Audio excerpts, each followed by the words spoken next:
और भगवान राम पे जिस प्रकार से चीजें हो रही हैं अभी मंदिर में, अगर सरकार कोई बहुत अच्छा निर्णय नहीं लेती है, दोषियों को सलाखों के पीछे नहीं पहुंचाती है और लोगों के सवाल का जवाब नहीं देती है, तो इसका बड़ा नुकसान भारतीय जनता पार्टी को आगामी विधानसभा चुनाव में होगा।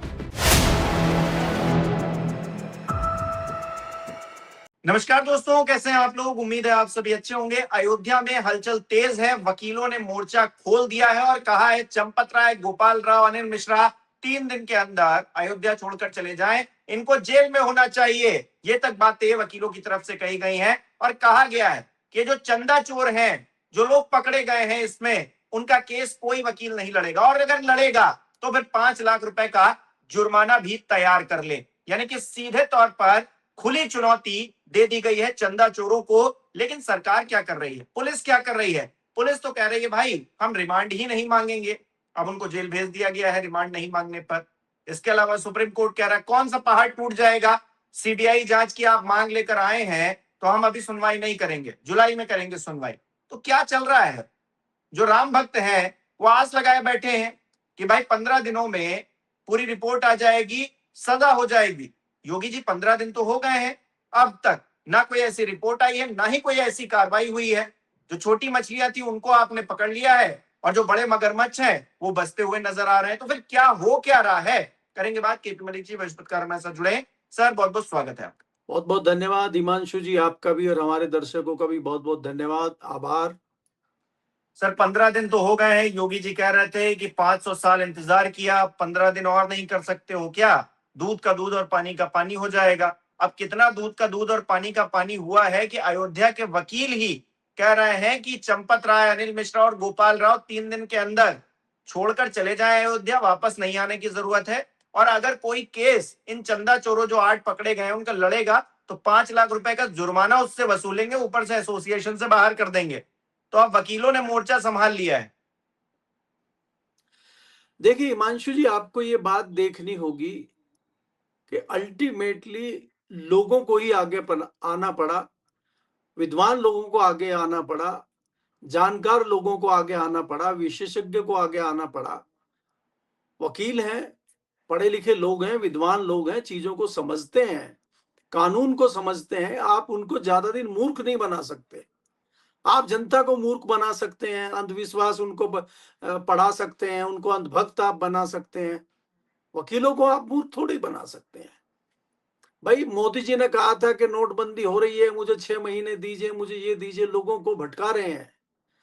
योगी जी ने कहा था कि अयोध्या में राम मंदिर के ट्रस्ट में जो आरोप लगे हैं और वो आरोप सही सिद्ध हुए हैं, चीजें धीरे धीरे बिल्कुल पाक साफ हो गई हैं, समझ में आ गया है कि लगातार चोरी और डकैती चल रही है मंदिर में, तो इससे आम जनता आक्रोशित है, लेकिन वो कुछ नहीं कर पा रही है। वो क्या करे? एक आम आदमी, एक साधारण आदमी, एक गरीब आदमी अपनी रोजी रोटी देखे, या वो मंदिर के सामने बैठ के धरना प्रदर्शन करे, या वो आंदोलन करे, वो कुछ नहीं कर सकता। उसको तो रोज कमाई पर निकलना है। ज्यादातर लोग इस चीज में लगे हुए हैं। वकीलों को मैं साधुवाद देता हूं, बहुत बहुत धन्यवाद देता हूं कि वो आगे आए हैं और उन्होंने ये डिसीजन लिया है। बाबा ने कहा था कि 15 दिन दीजिए, दूध का दूध और पानी का पानी हो जाएगा, तो ना दूध हुआ ना पानी हुआ।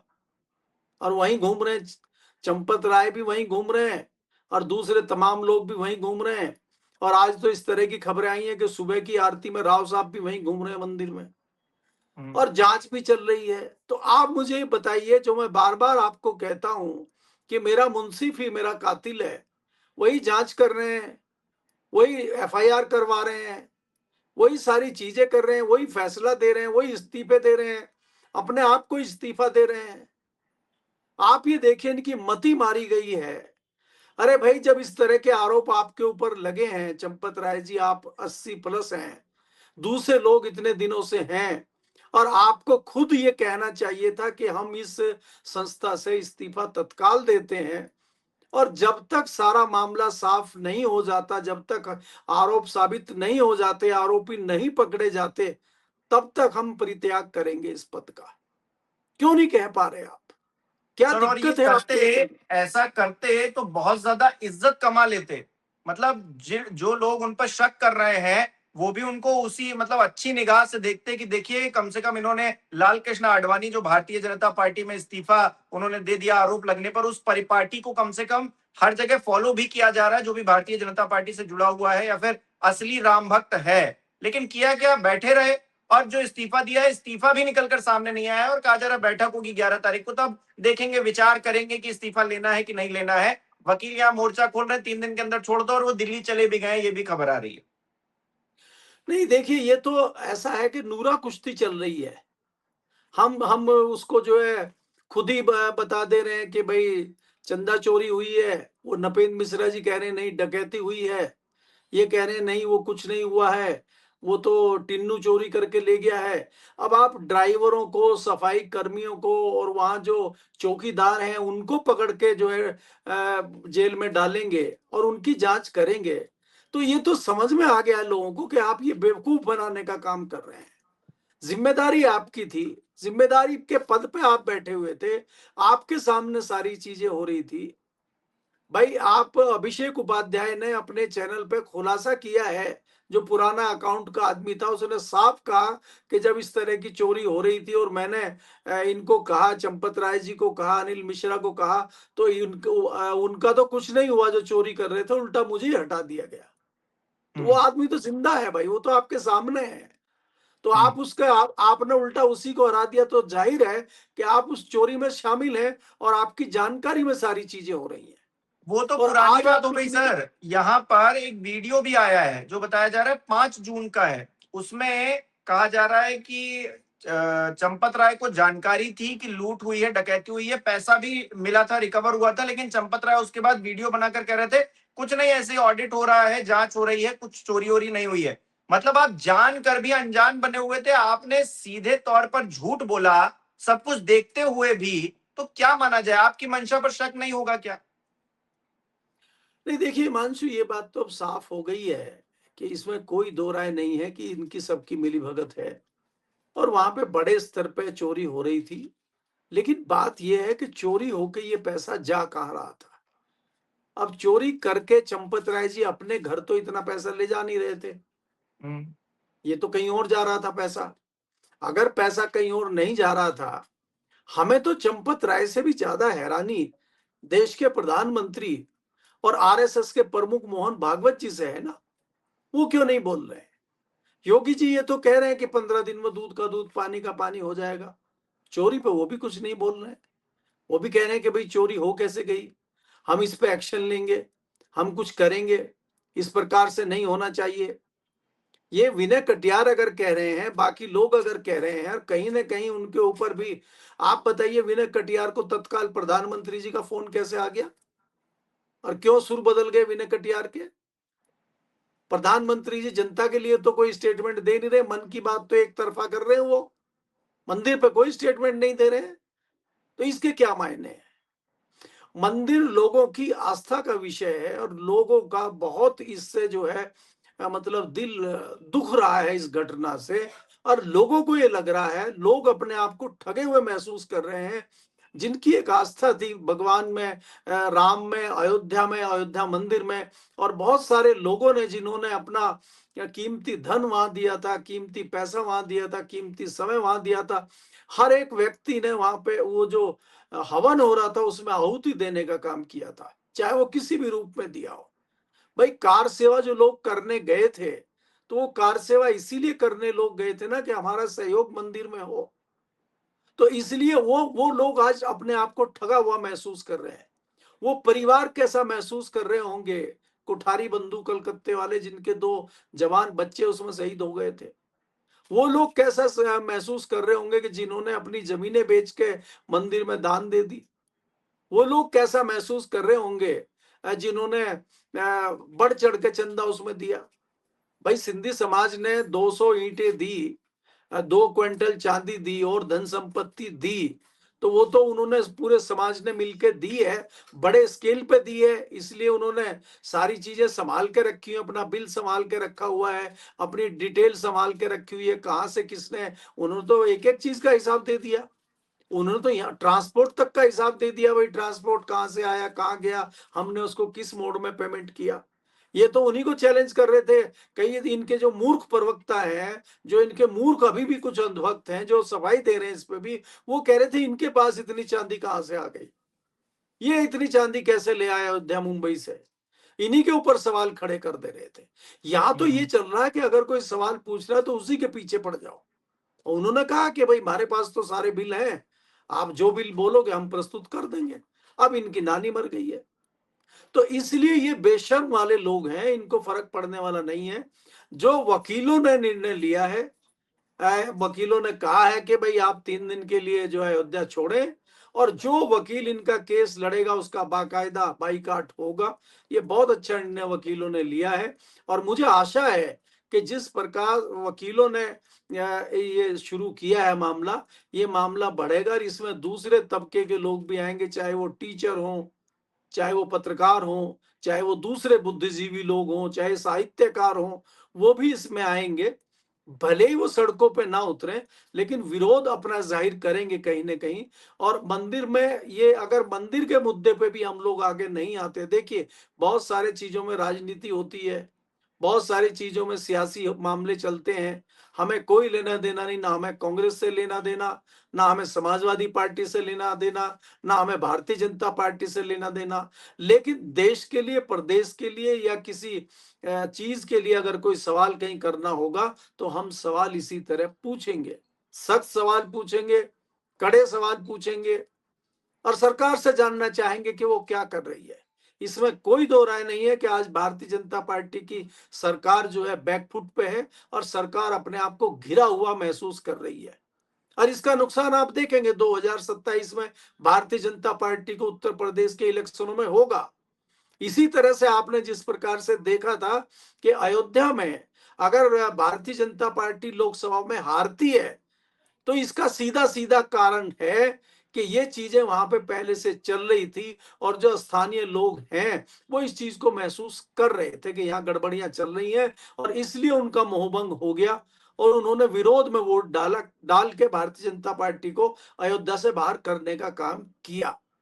और भगवान राम पे जिस प्रकार से चीजें हो रही हैं अभी मंदिर में, अगर सरकार कोई बहुत अच्छा निर्णय नहीं लेती है, दोषियों को सलाखों के पीछे नहीं पहुंचाती है और लोगों के सवाल का जवाब नहीं देती है, तो इसका बड़ा नुकसान भारतीय जनता पार्टी को आगामी विधानसभा चुनाव में होगा। जी। हम्म। अच्छा सर, वकीलों ने अपना धर्म निभाया, अधिवक्ताओं ने जो है अपनी पूरी कोशिश की है कि वो भगवान राम के लिए कुछ कर पाए, लेकिन क्या पुलिस कर पा रही है, क्या कोर्ट कर पा रही है, क्या न्यायिक प्रक्रिया कर पा रही है? क्योंकि सुप्रीम कोर्ट ने तो कह दिया कि अभी गर्मियां चल रही हैं, हम जुलाई में 15 जुलाई को देखेंगे सिस्टम जो है कि क्या है, सुनवाई करनी है नहीं करनी है। तब तक पहाड़ थोड़ी ना टूटा जा रहा है। अब पहाड़ तो बिल्कुल नहीं टूटा जा रहा है, बात तो सही है, जज साहब ने बिल्कुल सही कहा, पहाड़ थोड़ी ना टूटा जा रहा है। राम मंदिर में अगर चोरी हो गई है तो क्या ही हो गया, सीबीआई जांच की मांग ही तो कर रहे हैं, बाद में कर लेंगे मांग, बाद में फैसला दे देंगे, कोई बड़ी बात नहीं है। और इधर पुलिस, जहां सुनवाई हो रही थी 8 लोगों की जो पकड़े गए हैं, उसमें रिमांड की ही उन्होंने मांग नहीं की है।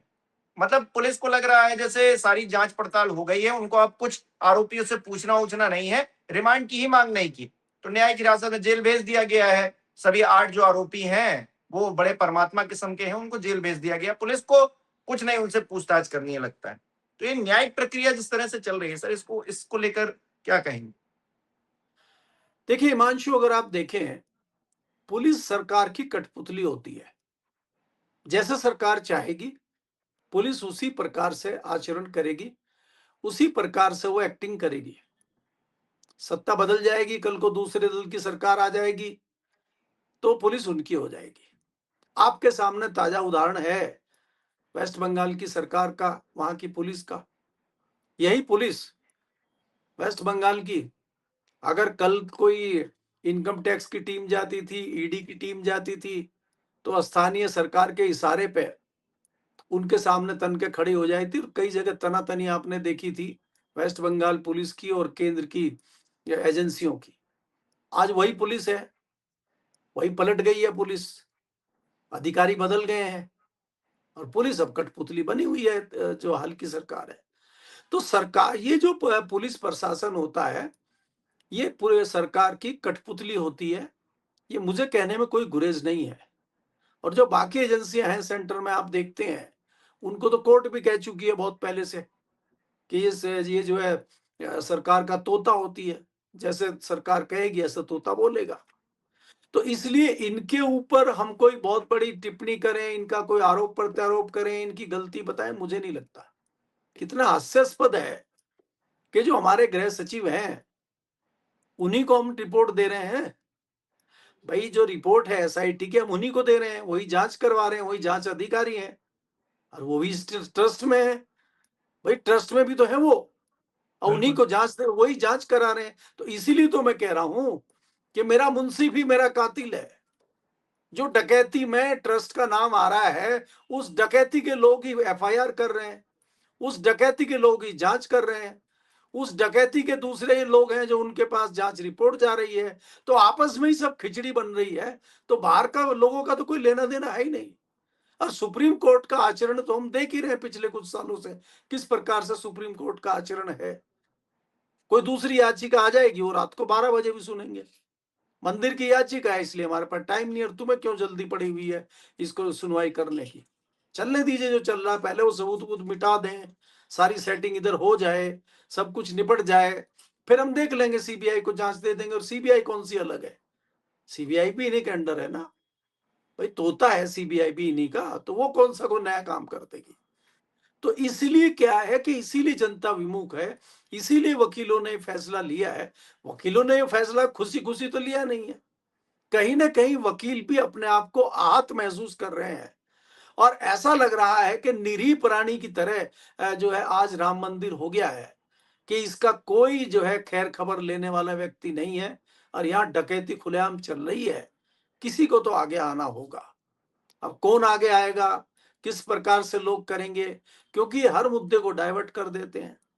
अब धीरे धीरे धीरे धीरे मुद्दा पुराना हो जाएगा, और धीरे धीरे धीरे धीरे मामला शांत हो जाएगा। तो इनका सीधा एजेंडा है कि मामले को पुराना कर दो, और इतना थका दो सामने वाले को कि धीरे धीरे थक हार के वो बैठ जाए। ये मंदिर मुद्दे में कर रहे हैं। पहले इनको 15 दिन दे दो, फिर इनको 15 महीने दे दो, फिर इनको 15 साल दे दो, फिर इन्हें कहेंगे 2047 तक हम बिल्कुल फिट कर देंगे। भाई आप मोदी जी की स्पीच सुनते हैं ना, पहले तो वो फॉर्मूला बता रहे थे 2 साल का, फिर वो 10 साल का बताने लगे, अब वो सीधा बता रहे हैं कि 2047 से पहले देश में कुछ नहीं होगा, ना देश विश्वगुरु बन पाएगा, ना देश में विकास हो पाएगा, ना शिक्षा में बदलाव हो पाएगा। आपने खबर देखा है, अभी उड़ीसा में ऐसी किताबें आई हैं जिनमें बिल्कुल बदलाव कर दिया गया है, कुछ भी उल्टा सीधा किताबों में लिखा हुआ है। लोग हैरान है किताबें देख के, टेक्स्ट बुक्स में बच्चों को पढ़ाया जा रहा है। बच्चों को पढ़ाया जा रहा है कि जो न्यूटन थे वो बहुत अच्छे पायलट थे। बताइए, हमें आज तक पता ही नहीं था कि न्यूटन पायलट थे, और उड़ीसा में किताबों में पढ़ाया जा रहा है। तो ये बदलाव भी तो करना है ना इनको, तो ये बदलाव एक दिन में नहीं होगा, ये 2047 तक होगा। और जब ये बदलाव हो जाएगा तो उस टाइम की जो जनरेशन होगी वो वास्तव में कहेगी कि न्यूटन जो है वो पायलट थे, बहुत निपुण पायलट थे, वो ऐसा जहाज उड़ाते थे कि उन जैसा जहाज आज तक ना किसी ने उड़ाया और ना कोई आगे उड़ा पाएगा। और हम कहेंगे ठीक है, बिल्कुल भाई, हम तो ये भी देखने नहीं गए थे कि वो वैज्ञानिक थे, साइंटिस्ट थे, क्या थे, हमें थोड़ी पता है, हमने तो बुक में पढ़ के ही तो हमें पता है कि भाई वो ऐसे थे। तो इसीलिए ये पढ़ाया जाएगा, ये अपने हिसाब से चीजों को पढ़ाएंगे, क्योंकि इनको बदलाव लाना है, इनको रिकॉर्ड तोड़ना है, इनको नेहरू का रिकॉर्ड तोड़ना है, इनको इंदिरा गांधी का रिकॉर्ड तोड़ना है, इनको वहां अमेरिका के राष्ट्रपति का रिकॉर्ड तोड़ना है। तभी तो वो कविता चल रही है आजकल कि गिरो गिरो और लोकतंत्र का रिकॉर्ड तोड़ो, गिराने का इतना गिरो कि तुम्हारा कोई रिकॉर्ड तोड़ ही ना पाए। तो ये रिकॉर्ड बना रहे हैं, तो उसके रिकॉर्ड टूटने के लिए हमें 2047 तक लगता है इंतजार करना पड़ेगा। जी जी, बहुत बहुत शुक्रिया सर हमारे साथ जुड़ने के लिए, तमाम बातचीत के लिए। हमारे दर्शक किस तरह से देख रहे हैं कमेंट करके जरूर बताएं। इस वीडियो को लाइक करना, शेयर करना मत भूलिएगा। हमारे चैनल को सब्सक्राइब नहीं किया तो वो भी जरूर कीजिएगा। आप हमें सहयोग भी कर सकते हैं ज्वाइन बटन पर क्लिक करके। बहुत बहुत धन्यवाद।